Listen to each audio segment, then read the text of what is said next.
فیلیپین هم از مالایزیا با حساب 2-1 شکست خورده بود. اکنون امروز ما بر مقابل فیلیپین بازی میکنیم و اینجا ببینید که فیلیپین و تاجیکستان برعکس هم به میدان میآیند. خب از روی نام ها فیلیپین در طرف چپ بود، تاجیکستان در طرف راست، ولی از روی دسته ها برعکس.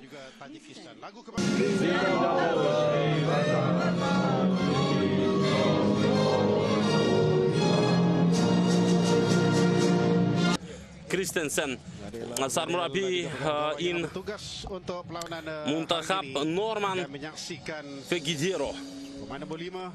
خب اکنون با هیئت تیم منتخبی تاجیکستان توجه میکنیم. رقم 23 الیک باکلوف، تحت شماره 4 مهربان کریموف، تحت رقم 5 منوچهر سفارов، رقم 7 پرویز جان عمربویف، رقم 10 نوریدین همرقولوف، رقم 11 دلیر شریپوف، رقم 14 علیشیر شکوروف، 18 فخریدین اختاموف، رقم 19 احتام نظرов، کاپیتانی دسته تحت شماره 20 فتولو علیم-زاده و رقم 22 شهرام سمیف. گلا شکیلادзе سرمربی تیم منتخبی تاجیکستان. در بازی بر مقابل فیلیپین مخصوصا بیشتر با بازیگران جوان امکان میدیم تا اینکه خود را در هیئت منتخب ببینند و ما نیز از طرف دیگر از میان آنها نفرانی ارزنده را بعدا در کدام یک بازی رسمی و مهم انتخاب کرده توانیم.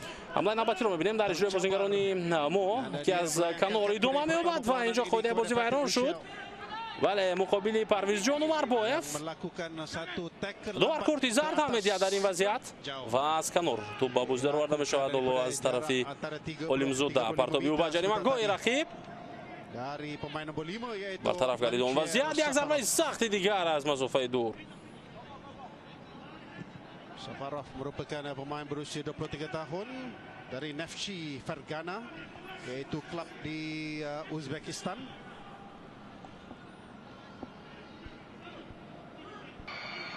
حمله فیلیپین برطرف شد و عکس الهجومی منتخب تاجیکستان را می‌بینیم که از مرکز آغاز می‌شود.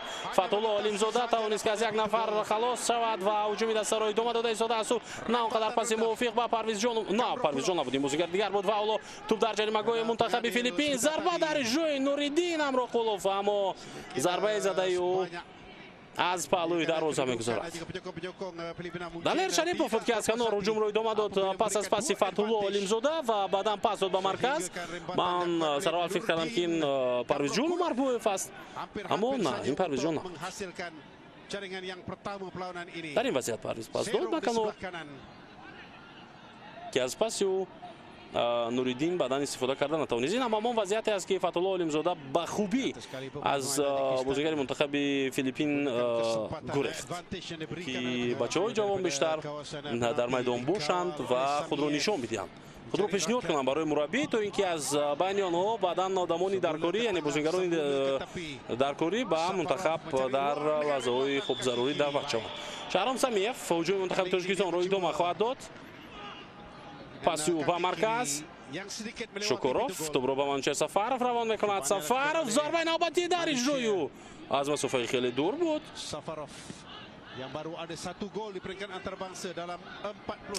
دیفوگرانی ما مخصوصا از هیئت منتخب اگر بگیریم منوچهر سفارov و وحدت حنونوف، این دو دیفوگری که از دو کنار بازی میکنند کم کم چنین عادت دارند که از مسافه های دور ضربه بزنند جانبی دروازه رقیب.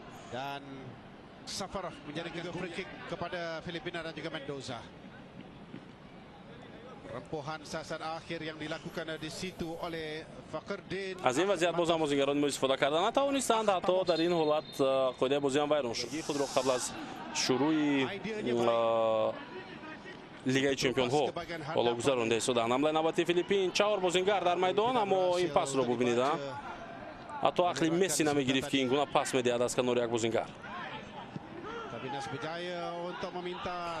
بازیگر شماره 13 الکس جیمز مونیس عموما در این وضعیت نتوانست خب درست پاس داده به خاطری که در روپروی یک بازیگر قرار داشت و 3 نفر دیگر از بازیگران منتخب فیلیپین در کنار دیگر آزاد بودند. حالا یک حالت خوفناکتر و دروازه‌بان ما باز هم کمی به پیش می آید احسن ضربه زده نوردین امرقلوف رو باید قید کنیم که چگونه ضربه بود. یک از بازیگران فیلیپین از پای افتید و منچستر سفر حمله منتخب تاجیکستان رو ادامه میدهد. پرویزیان عمرباєв آماده است اینکه پاس رو قبول کند. ضربه میزند در این وضعیت فتح‌الله علیمزاده، در حالی که دو نفر از کالوری چپی و یک نفر از کالوری راستی و انتظاری پاس بودند با کریستیانو رونالدو. هجوم نوبتی در اجرای بازیگران منتخب فیلیپین از کنار. پرتاب با داخل جریمه‌گاه امکان هست برای زدن ضربه و اولین سیف دروازه‌بان ما در بازی امروز. Alek Baklov توانست این ضربه رو برگردانده.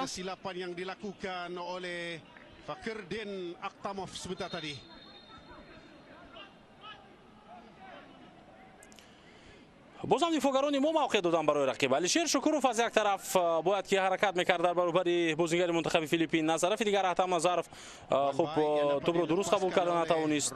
بعد قبول کردن او در آن وضعیت امکان شد برای بازیگر منتخب فیلیپین که ضربه بزنه.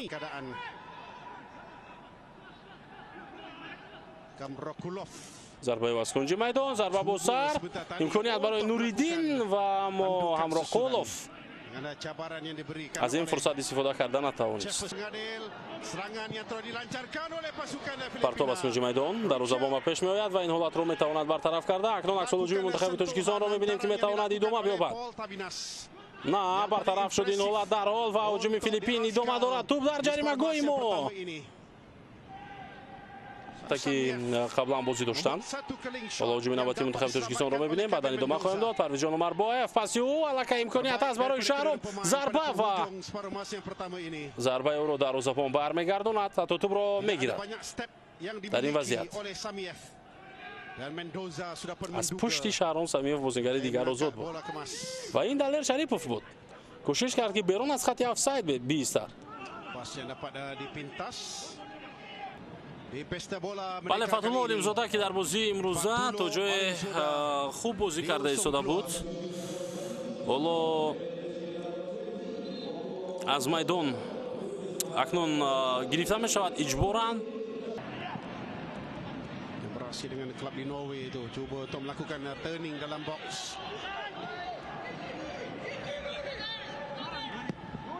Nikmah. Satu tolakan yang baik. Bahaya kedudukan. هجوم نوبتی منتخب تاجیکستان امکانیت ضربه جانبی دروازه و برمیگرداند دفاعگر این توپ رو. این ضربه رو امکانی بازیگران ما پر از بین می رود. امینی اگوینالدو کاپیتان منتخب فیلیپین برطرف کرد این حالت رو.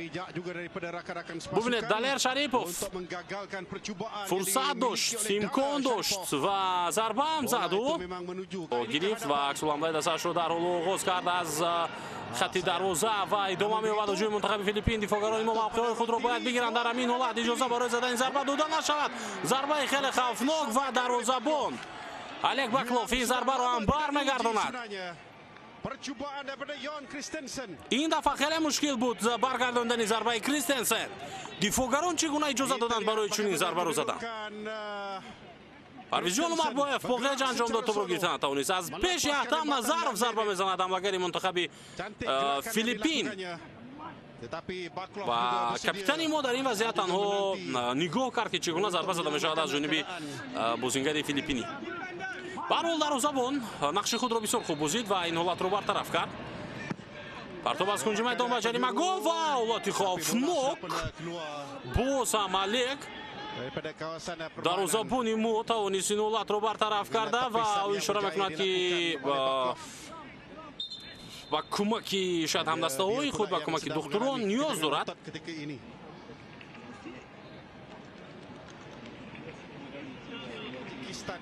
Борлунган бозигаре ки навака газати тути ба майдон омад таҳти шумораи 2. хеле хавфнок буд бо пои чап. бубинед ӯ инҷо рост ҷониби дароза зарба зад ба кунҷи дарозаи мо. вале ба ҳар ҳол дарозабони мо аз уҳдаи бартараф кардани ин зарба баромада тавонист. аз кунҷи майдон туп дубора ба бозидар оварда мешавад ва идома меёбад рақобат. و حالا شروع می شود سلسله ضربه‌های 11 متره دوستان ارجمند. جفرسون دیوید تابیناس بر مقابل الک باکلوف. dalam perlawanan ketika menentang Malaysia tempoh hari. Bukannya صدر شکل دوباره شنیدیم جفرسون ضربه او و تو با تیری دروازه برمیخورد. با احتمال زیاد تو به دست دروازه‌بان ما هم رسید. الک باکلوف ما با توپ نرسیده است او. Baklov rebah di sebelah kiri. Tetapi bola itu terkena palang. Buat kali yang kedua. ولی به هر حال این خوب است که بازیگر منتخب فیلیپین جفرسون دیوید اجرا کرده نتوانست ضربه 11 متره رو و اکنون امکان هست تا اینکه ما به پیش بریم. احتام نظرف کاپیتان تیم منتخب مملکت Yang akan diambil oleh pemain nombor 19 Kapten. ضربه نخستی ما رو اجرا خواهد کرد. Berdepan dengan Mendoza. احتام نظرف ضربه در اجرای او بسیار عالی به خطا به کنج بالایی دروازه و حساب اکنون کشاده می شود. 0-1 به فایده منتخب تاجیکستان. Terusnya Gayoso yang akan mengambil sepakan ادامه ini. می‌یابد سلسله ضربه 11 متره. ضربه زده احتام نظرف رو می‌بینیم. خیلی خوب ضربه رو اجرا کرد. هرچند دروازه‌بان منتخب فیلیپین کوین ری هانسن معین کرد سمت ضربه زده احتام نظرف رو، اما برگردوندن این ضربه خیلی مشکل بود. Gayoso yang akan باز mengambil یک sepakan ini. امکانیت دیگر برای الک باکلوف که ضربه پنالتی رو در بازی منتخب تاجیکستان برگرداند. دومین ضربه 11 متره فیلیپینی ها ضربه و عیناً با مانند حالت اول ضربه زده می شود. Tendangan yang dilakukan گویا oleh که فیلیپینی ها تصمیم دارند تا به تیر دروازه باید توپ رو برسانند. Alek Baklov juga rebah di sebelah kiri. پای قدم الک باکلوف است که توپ به دروازه ما وارد نمی شود. صحنه تکرار رو می بینیم.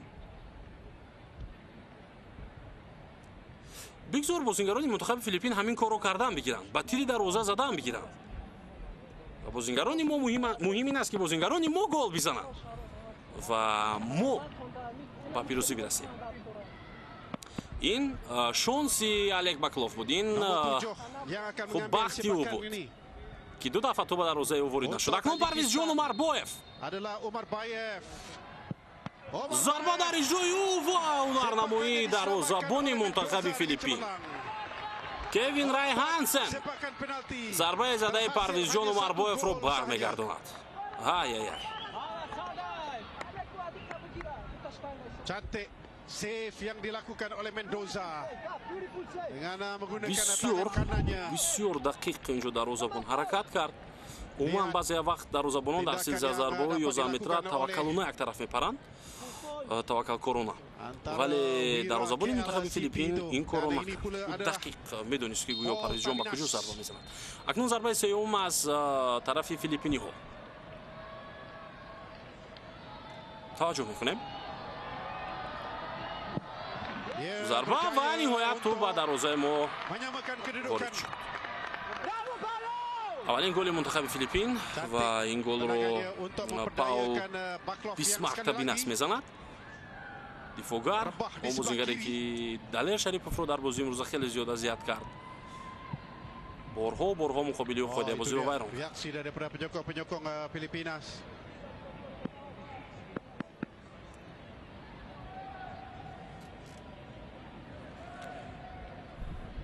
Nombor 11 حساب میتواند که حالا 2-1 به فایده منتخب تاجیکستان شود.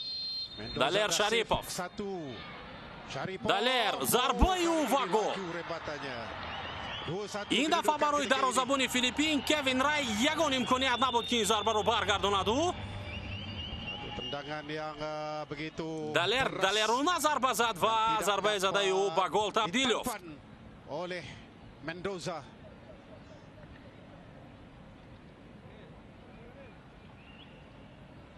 Penyepak yang ke پیشرفت میشوند بازیگران ما با حساب 1-2. dan ini pula adalah چهارمین ضربه پنالتی منتخب فیلیپین. untuk pasukan Filipina.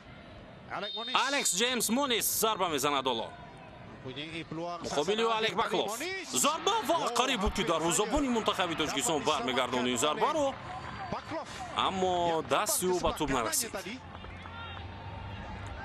دست او در این حالت به توپ نرسید و هر حال بسیار خوب بود که او سمت ضربه رو معین کرد.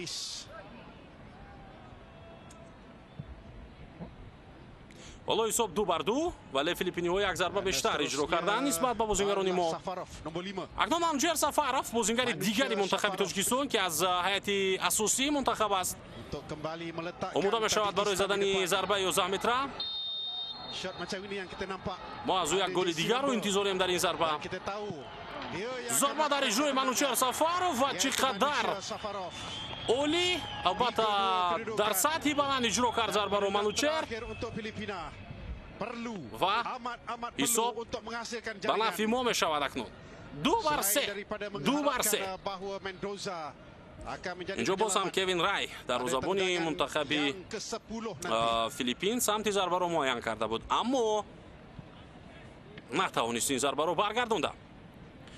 حالا دوستان ارجمند اگر دروازه‌بان منتخب تاجیکستان الک باکلوف این ضربه رو برگرداند و یا اگر بازیگر منتخب فیلیپین اشتباه کند پس پیروزی منتخب تاجیکستان است ولی اگر او گل بزند پس باز بازیگر ما در آخر ضربه اجرا خواهد کرد.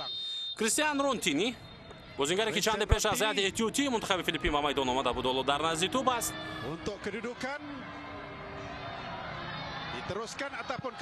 ضربه در اجرای او و توپ در دروازه الک باکلوف. حساب برابر می شود و ما یک امکانیت دیگر داریم. کی ضربه رو اجرا میکند؟ کی ضربه پنجم رو اجرا میکند؟ حالا انتظار میشویم. Dia memperdayakan Baklov terlebih dahulu. از هیئت منتخب تاجیکستان علیشر شکوروف دوستان ارجمند تشریف می‌آورد به نزد توپ. بله علیشر شکوروف بر مقابل کوین رای. اون بازیگری که در جام آسیا در دور اشک‌نهایی بر مقابل امارات متحده عرب ضربه آخری پنالتی رو زده بود. علیشر شکوروف و منتخب ما رو به دور چهارک نهایی برده بود. اینجا ضربه میزند و این پیروزی منتخب تاجیکستان است دوستان ارجمند. این پیروزی منتخب تاجیکستان است و با حساب 3-4